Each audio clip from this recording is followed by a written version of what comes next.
explain the part 3 of the book titled An Introduction to Second Language Research Method, Design and Data by Dale T. Griff. In this part of the book talks about something very important in research, that is how to collect the data. In other words, after we decide what we want to study, how do we actually get the information we need? That's what part 3 is all about. In this part includes 4 chapters. That is, the first one is questionnaires, interviews, and then the observations, and the last one that is about the diaries or the journals.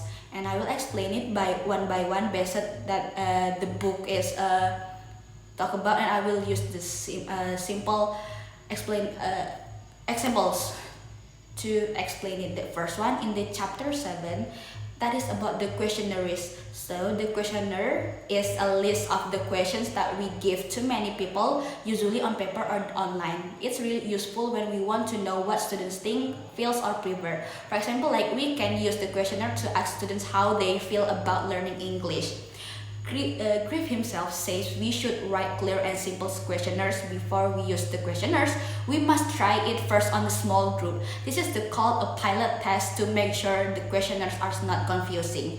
And there are 2 types of the questionnaire. The first one is close-ended questions. It's like multiple choice or the rating scale. And the second one is the open-ended question. That is where the people can write their own answer.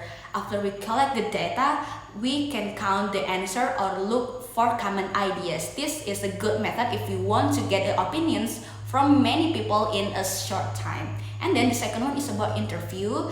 That is a one-on-one conversation between the researchers and the participants. It helps us understand someone's experience or opinion more deeply. There are 3 types of the interviews. The first one is the structured interview with the fixed questions. The second one is the semi-structured with some plain questions, but it's flexible. We can add more question on it. The third one is unstructured. That's like a frequent conversation, and we can ask all the things. And in the FL research, we often do use the semi-structured interviews. For example, like we might ask the students, can you tell me about your experience learning English in class?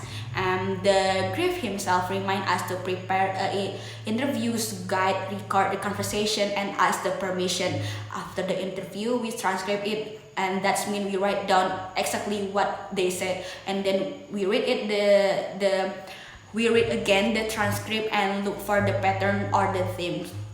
And then for the next instrument is about the observations. So observation means watching what happened in the classroom and taking a note about it. This is useful if you want to study things like teacher-students interaction or how students behave during the group work.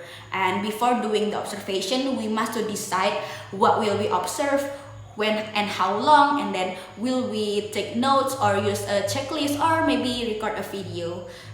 During the observation, we must be careful not to disturb the class, and afterward we can count certain behaviors or just describe what happened. In English teaching, this can really help us understand how students participate or how teachers give the feedback. And the last one is about diaries and the journal. This part is talk about the personal writing, where the students or teacher reflect on their experience. For example, like the students might write a diary about how they feel after each English class, or a teacher might keep a journal to reflect on their teachings. This method really helps us to understand feelings, thoughts, and the change over time. Griff says that we should give clear instructions to the participants, how often to write and how to write about and how long it takes. After collecting the journal, we read them carefully and look for common themes. In the conclusion in this part, there are 3 parts of the book teach us how to collect the data using 4 tools. The first one is questionnaires, interviews, observation, and diaries or the journal. And each of these tools, of course, it has its own strength. Questionnaires are good for the large group. interview give us the deep insight, observation show real action, and diaries chapter the personal reflections. Griffin himself also reminds us to be ethical, ask for information, respect privacy, and analyze the data carefully. And for us, for the future English teacher, understanding how to collect data is very useful. It helps us to do research in our classroom, improve our teaching, and support our students better.